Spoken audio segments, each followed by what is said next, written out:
কলিকাতা বিশ্ববিদ্যালয় BA fourth সেমিস্টারের সকল জেনারেল ছাত্রছাত্রী, তোমাদের যাদের বাংলা সাবজেক্টটি রয়েছে অর্থাৎ জি অথবা সিসি4 সাবজেক্টটি রয়েছে অর্থাৎ পার্টস কোর্সে তোমাদের যাদের বাংলা পেপারটি রয়েছে, তোমাদের জন্য আজকের এই ভিডিওটি খুবই গুরুত্বপূর্ণ হতে চলেছে। কারণ আজকের এই ভিডিওটিতে তোমাদের পার্ট 2 এর অর্থাৎ তোমাদের অধ্যায় 4 এবং অধ্যায় 5 এবং অধ্যায় 6 এবং অধ্যায় 7 তোমাদের এই অধ্যায়গুলি থেকে তোমাদের সম্পূর্ণ এসসিকিউ প্রশ্নের উত্তর নিয়ে আলোচনা করব। কী প্রশ্ন তোমাদের পরীক্ষার খাতায় হতে পারে সেই প্রশ্নগুলি নিয়ে আলোচনা করব।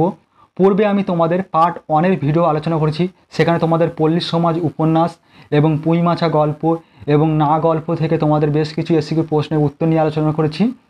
তোমরা যারা এখনও পর্যন্ত সেই ভিডিওগুলি দেখোনি অবশ্যই দেখে নিও। এই প্রশ্নগুলির মধ্যে তোমাদের প্রিভিয়াস ইয়ার অর্থাৎ 2021, 2022 এবং 2023 সালের প্রশ্নপত্রগুলিও আলোচনা করা হয়েছে। তাই ভিডিওটি তোমাদের জন্য খুবই গুরুত্বপূর্ণ হতে চলেছে। তোমরা অবশ্যই সম্পূর্ণ ভিডিওটি দেখবে এবং তোমরা যারা চ্যানেলে নতুন আছো অবশ্যই তোমরা চ্যানেলটি সাবস্ক্রাইব করে রেখো এই ধরনের গুরুত্বপূর্ণ ভিডিও আরও পাওয়ার জন্য। আজকে আমি তোমাদের পার্ট 2 এর ভিডিও নিয়ে আলোচনা করব। এখানে খুবই গুরুত্বপূর্ণ কিছু বাছাই করা প্রশ্ন তোমাদের জন্য রাখা হয়েছে। তাই অবশ্যই সম্পূর্ণ ভিডিওটি তোমরা দেখবে এবং অবশ্যই ভিডিওটি তোমাদের বন্ধুর কাছে শেয়ার করে দিও। চলো তোমরা প্রশ্নের উত্তরগুলি দেখে নাও।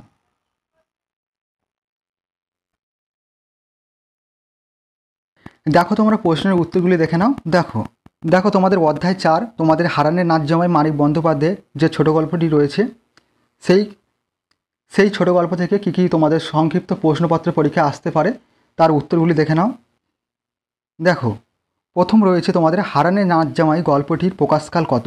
প্রশ্নটি তোমাদের 2022 সালে পরীক্ষায় এসেছিল, তাই প্রশ্নটি খুবই গুরুত্বপূর্ণ একটি প্রশ্ন। তোমরা উত্তরটি দেখে নাও। উত্তরটি হবে হারানের নাচ জামাই গল্পটি 1948 খ্রিস্টাব্দে প্রকাশিত হয়। এবং দ্বিতীয় প্রশ্ন, হারানের নাচ জামাই গল্পটি কোন কৃষক আন্দোলনের পটভূমিতে লেখা হয়। উত্তরটি হবে 1946 থেকে 47 খ্রিস্টাব্দে তেভাগা আন্দোলনের পটভূমিতে গল্পটি লেখা হয়। এবং তৃতীয় প্রশ্ন, বৃদ্ধ হারান দাসের বয়স কত ছিল। উত্তরটি হবে 90 বছর। এবং 4 দাগের প্রশ্ন, হারানের নাচ জামাই গল্পটিতে ভুবনের পরিচয় দাও।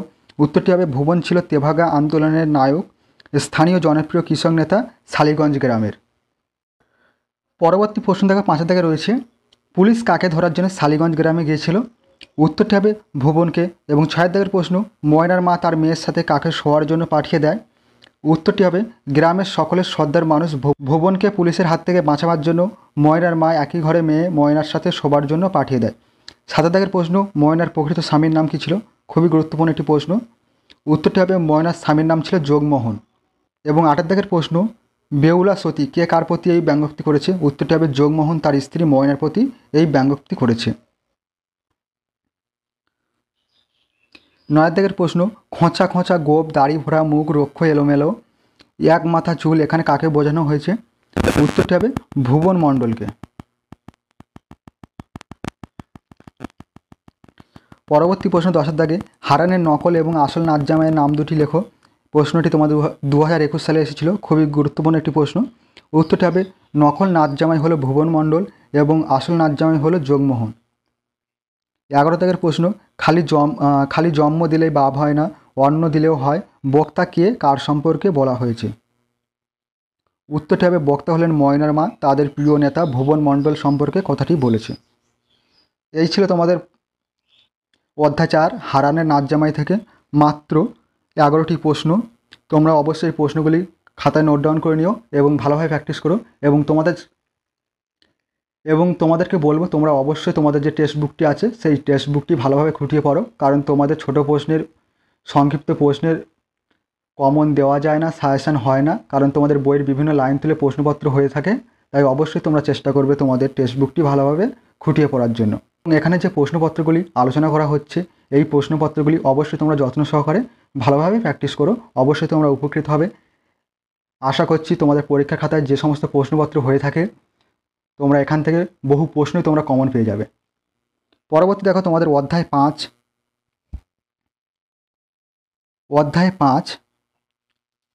অধ্যায় যে গল্পটি রয়েছে অশ্বমেধের ঘোড়া দ্বীপেন্দ্রনাথ বন্দ্যোপাধ্যায়ের। দেখো প্রথম প্রশ্ন রাখা হয়েছে, অশ্বমেধের ঘোড়া গল্পটি কোন পত্রিকায় কত সালে প্রথম প্রকাশিত হয়। উত্তরটি হবে অশ্বমেধের ঘোড়া গল্পটি ছোট গল্প পত্রিকায় শারদীয় সংখ্যায় 1960 খ্রিস্টাব্দে প্রথম প্রকাশিত হয়। দুয়ের দাগের প্রশ্ন, রেখা হাসলো, তোমায় চান্স দিচ্ছি, রেখা কাকে চান্স দিতে চেয়েছিল? প্রশ্নটি খুবই গুরুত্বপূর্ণ, তোমাদের 2021 সালে এসেছিল। দেখো উত্তরটা হবে কাঞ্চনকে। তিনের দাগের প্রশ্ন, এভাবে হারলে পথেই বৃষ্টি নামবে, অন্তর্নিহিত অর্থ লেখো। এটিও তোমাদের 2021 সালে এসেছিল প্রশ্নটি। উত্তরটি দেখো, উত্তরে বলা হয়েছে দীপেন্দ্রনাথ বন্দ্যোপাধ্যায় রচিত অশ্বমেধের ঘোড়া গল্পে উক্ত কথাটি রেখা তার স্বামী কাঞ্চনকে বলেছে। পরবর্তী প্রশ্ন 4 দাগে, অশ্বমেধের ঘোড়া গল্পে কোন বাদ্যযন্ত্র এবং কোন রাগের উল্লেখ আছে? উত্তরটি হবে এই গল্পে সানাই যন্ত্র চন্দ্র কোষ রাগের উল্লেখ রয়েছে। 5 দাগের প্রশ্ন, এত বাণী দিও না মাস্টারমশাই, লোকে ধরে বেঁধে মন্ত্রী বানিয়ে দেবে, কে কাকে কথা বলেছে? উত্তরটি হবে গল্পের নায়িকা রেখা নায়ক কাঞ্চনকে ঠাট্টা ছেলে কথা বলেছে। 6 দাগের প্রশ্ন, গাড়োয়ানকে ডেকে কাঞ্চন কোথায় যাবে বলেছিল? খুবই গুরুত্বপূর্ণ একটি প্রশ্ন, তোমাদের 2022 সালে এসেছিল। উত্তরটি হবে গঙ্গার কিনারায়, গঙ্গার কিনারায় যাবে বলেছিল। 7 দাগের প্রশ্ন, কী গো ঘুমিয়ে পড়লে নাকি, কে কাকে এ প্রশ্ন করেছে? উত্তরটি হবে গল্পের নায়িকা রেখা কাঞ্চনের সুখানুভূতি লক্ষ্য করে প্রশ্নটি করেছে। 8 দাগের প্রশ্ন, দেখে নাও আনন্দ, দেখেও আনন্দ, আপনাদের আর কি ভাবনা মশাই, জীবন সামনে পড়ে আছে, কে কি দেখে এই মন্তব্য করেছে? উত্তরটি হবে কাঞ্চনের কলেজের সহকর্মী সুবিমল কাঞ্চনের সঙ্গে রেখাকে দেখে এই মন্তব্য করেছে। 9 দাগের প্রশ্ন, কাঞ্চনের জীবিকা কী ছিল? এই প্রশ্নটি তোমার 2023 সালে এসেছিল। উত্তরটি হবে গল্পের নায়ক কাঞ্চন পেশায় একজন অধ্যাপক ছিলেন। 10 দাগের প্রশ্ন, গাড়োয়ান কাঞ্চনের কাছ থেকে কত টাকা ভাড়া দাবি করেছিল? উত্তরটি হবে 5 টাকা। 11 দাগের প্রশ্ন, ফুর্তি করবেন হোটেল ভাড়াবি দিবেন না, কে কাকে উদ্দেশ্য করে কথা বলেছে? উত্তরটি হবে ঘোড়ার গাড়ির গাড়োয়ান নির্ধারিত 2.5 টাকা ভাড়া নিয়ে কথার খেলাপ করার জন্য কাঞ্চনের প্রতিবাদের উত্তরে এই অপমানজনক কটূক্তি করেছে। 12 দাগের প্রশ্ন, পোলের ওপারভি যাবেন, কে কাকে বলেছে? উত্তরটি হবে ঘোড়ার গাড়ির গাড়োয়ান কাঞ্চনকে কথা বলেছে। এই ছিল তোমাদের পঞ্চম অধ্যায়ের অশ্বমেধের ঘোড়া গল্প থেকে বেশ কিছু সংক্ষিপ্ত প্রশ্নের উত্তর নিয়ে আলোচনা করা হলো। অবশ্যই তোমরা এই প্রশ্নপত্রগুলি ভালোভাবে দেখে যেও পরীক্ষা যাওয়ার আগে। অবশ্যই এখান থেকে তোমাদের যে প্রশ্নপত্রগুলি হয়ে থাকে তোমরা অবশ্যই কমন পাবে। পরবর্তী দেখো তোমাদের অধ্যায় 6। অধ্যায় 6তে রয়েছে মতিলাল পাদুরী। মতিলাল পাদুরী কমল কুমার মজুমদারের লেখা। দেখো প্রথম প্রশ্ন রাখা হয়েছে তোমাদের এখান থেকে, মতিলালের জীবনের একমাত্র বড় আশা কী ছিল? খুবই গুরুত্বপূর্ণ প্রশ্ন, 2022 সালে এসেছিল। উত্তরটি হবে মতিলাল পাদুরী চেয়েছিলেন সম্পূর্ণ খ্রিস্টান হতে। খ্রিস্টান হওয়া মানে কেবল যীশু খ্রিস্টকে শ্রদ্ধা করা কিংবা বাইবেল পাঠ ও অনুধ্যান করা নয়। খ্রিস্টান হওয়া মানে মানবতায় পূর্ণ হওয়া, ঈশ্বরের পুত্র যীশু নিজের জীবন বিসর্জন দিয়ে এই শিক্ষাই দিতে চেয়েছিলেন মানুষদের। পরবর্তী প্রশ্ন 2 দাগে, মতিলাল পাদুরী কোথায় গির্জাঘর নির্মাণ করেছিল? উত্তরটি হবে বাংলাদেশের এক সীমান্ত অঞ্চলের সাঁওতাল অধ্যুষিত গ্রাম হাঁসদোয়াতে গির্জাঘর নির্মাণ করেছিল। 3 দাগের প্রশ্ন, যেমন বরখা কি বা ঠান্ডা গো কথাটি কে কাকে বলেছে? বরখা শব্দের অর্থ কী? উত্তরটি হবে হাঁসদোয়া গির্জার কর্মী ভুলুয়া মতিলাল পাদুরীকে বলেছে বরখা কথার অর্থ হলো বর্ষা।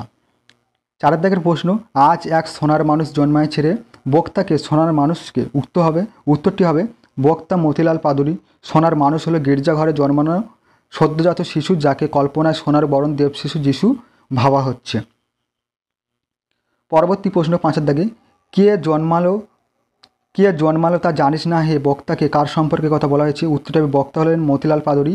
তিনি নবজাতক শিশুটিকে কল্পনায় যীশু খ্রিস্ট ভেবে তার জন্ম বৃত্তান্ত সম্পর্কে কথা বলেছেন। পরবর্তী প্রশ্ন 6 দাগে, আমি সত্যি খ্রিস্টান নাই গো বাপ, বক্তাকে। খুবই গুরুত্বপূর্ণ একটি প্রশ্ন, 2023 সালে এসেছিল। উত্তরটি হবে বক্তা হলেন মতিলাল পাদুরী।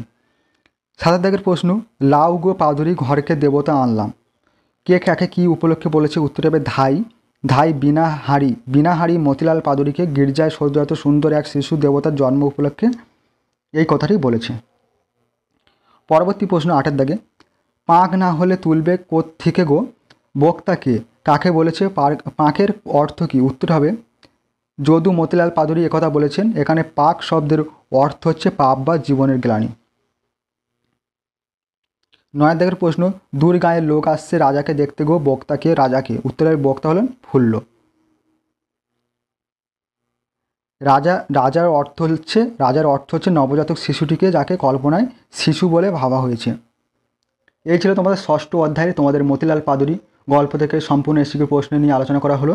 এবার চলো তোমাদের সপ্তম অধ্যায়ে যে ছিন্নমস্তা গল্পটি রয়েছে আশাপূর্ণা দেবীর, সেখান থেকে কী কী প্রশ্ন তোমাদের করতে হবে দেখে নাও। প্রথম প্রশ্ন রাখা হয়েছে, ছিন্নমস্তা গল্পটি প্রথম মুদ্রিত হয় কত সালে? খুবই গুরুত্বপূর্ণ একটি প্রশ্ন, 2022 সালে তোমাদের এসেছিল। উত্তরটি হবে আশাপূর্ণা দেবী রচিত ছিন্নমস্তা গল্পটি 1954 সালে প্রকাশিত হয়। দ্বিতীয় প্রশ্ন, ছিন্নমস্তা গল্পটির সংকলন গ্রন্থটির নাম লেখো। উত্তরটি হবে আশাপূর্ণা দেবী রচিত ছিন্নমস্তা ছোট গল্পের সংকলন গ্রন্থের নাম আশাপূর্ণা দেবীর শ্রেষ্ঠ গল্প।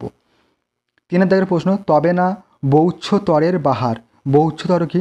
উত্তরটি হবে নববধূর শ্বশুর বাড়িতে প্রথম প্রবেশের মুখে আঁকা কারুকার্যময় বিস্তৃত আলপনা চিত্র। পরবর্তী প্রশ্ন 4 দাগে, জয়াবতীর ছেলের নাম কী ছিল? উত্তরটি হবে বিমলেন্দু। 5 দাগের প্রশ্ন, জয়াবতীর স্বামীর নাম কী ছিল? উত্তরটি হবে দেবনাথ। 6 দাগের প্রশ্ন, জয়াবতীর স্বপ্ন কী ছিল? উত্তরটি হবে নতুন বৌমাকে নিয়ে সুখে আনন্দে ঘর করবেন, এটাই ছিল তো জয়াবতীর স্বপ্ন। কিন্তু গল্পে দেখা যায় তার সব স্বপ্ন ভেঙে যায়, কারণ যেমনটি সে চেয়েছিল তার নতুন বৌমাকে নিয়ে, তেমনটি হয়নি। 7 দাগের প্রশ্ন, বিমলেন্দুর স্ত্রীর নাম কী ছিল? উত্তরটি হবে প্রতিভা।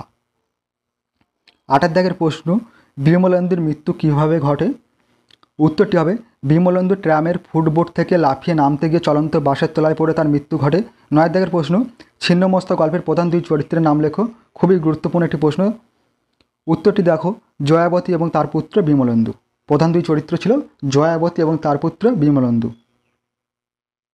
10 দাগের প্রশ্ন, বাহারের মধ্যে দরজা জানালায় ছেঁড়া কাপড়ের পর্দা ঝোলানো হাসি পায়, কে কাকে শুনিয়ে কার কাছে এ কথা বলেছে? উত্তরটি হবে নববধূ প্রতিভা তার শাশুড়ির জয়াবতীকে শুনিয়ে স্বামী বিমলেন্দুকে কথা বলেছে। পরবর্তী প্রশ্ন 11 দাগে, তেমন সেগরার হাতে পড়লে সোনা ও লহা হয়ে যায় দিদি। এখানে সেগরাকে সোনা কাকে বলা হয়েছে? উত্তরটি হবে এখানে সেগরা হলো প্রতিভা আর সোনা হলো বিমলেন্দু, অর্থাৎ প্রতিভা মাতৃভক্ত ছেলে বিমলেন্দুকে মায়ের বিরুদ্ধচারী করে তুলেছে। এবং 12 দাগের প্রশ্ন, ছিন্নমস্তা কে, তিনি কোন দেবী? উত্তরটি হবে ছিন্নমস্তা হলেন যিনি নিজের মস্তক ছিন্ন করে সেই রক্ত পান করেছিলেন। ইনি দেবীর 10 মহাবিদ্যার এক অন্যতম বিদ্যা বা দেবী রূপে তান্ত্রিকদের কাছে পূজিত হন। 13 দাগের প্রশ্ন, বউ আসছে বৈতরানী আসছে না, অত বাড়াবাড়ি কিসের, এ ধরনের মনোভাব কাদের? উত্তরটি হবে পাড়ার লোকেরা জয়াবতীকে কথাগুলি বলেছে। এই ছিল তোমাদের অধ্যায় 4, 5, 6 এবং 7 তোমাদের সপ্তম অধ্যায় অবধি তোমাদের গল্পের যে পার্টটি ছিল আলোচনা করা হলো। অবশ্যই তোমরা এই প্রশ্নপত্রগুলি তোমাদের খাতায় নোট ডাউন করে নিও। পূর্বে আমি তোমাদের পার্ট 1-এর ভিডিও আলোচনা করেছি, তোমাদের সেখানে 3টি অধ্যায়ের ছোট প্রশ্ন সম্পূর্ণ নিয়ে আলোচনা করেছি। তোমরা যারা ভিডিওগুলি দেখোনি অবশ্যই তোমরা ভিডিওটি দেখে নিও। এবং তোমরা যারা নতুন আছো আমার এই চ্যানেলে অবশ্যই তোমরা চ্যানেলটি সাবস্ক্রাইব করে রেখো এই ধরনের গুরুত্বপূর্ণ ভিডিও আরও পাওয়ার জন্য। এবং পরবর্তী তোমাদের পার্ট 3-র তোমাদের লাস্ট তোমাদের এই সাবজেক্টের উপর থেকে, তোমাদের বাংলা সাবজেক্টের উপর থেকে লাস্ট এসিকিউ প্রশ্নের উত্তর নিয়ে আলোচনা করব। তোমরা অবশ্যই চ্যানেলটি সাবস্ক্রাইব করে আমার সঙ্গে থেকো এই ধরনের গুরুত্বপূর্ণ ভিডিও আরও পাওয়ার জন্য। এবং তোমরা অবশ্যই এই প্রশ্নপত্রগুলি ভালোভাবে প্র্যাকটিস করো, অবশ্যই তোমরা উপকৃত হবে। এবং তার সাথে বলবো তোমাদের যে পাঠ্য বইটি রয়েছে সেই টেক্সট বুকটি ভালোভাবে খুঁটিয়ে পড়ো, অবশ্যই তোমরা উপকৃত হবে। ভিডিওটি আজ এই পর্যন্ত, তোমাদের সঙ্গে দেখা হবে পরবর্তী ভিডিওতে। তোমরা সকলেই ভালো থেকো।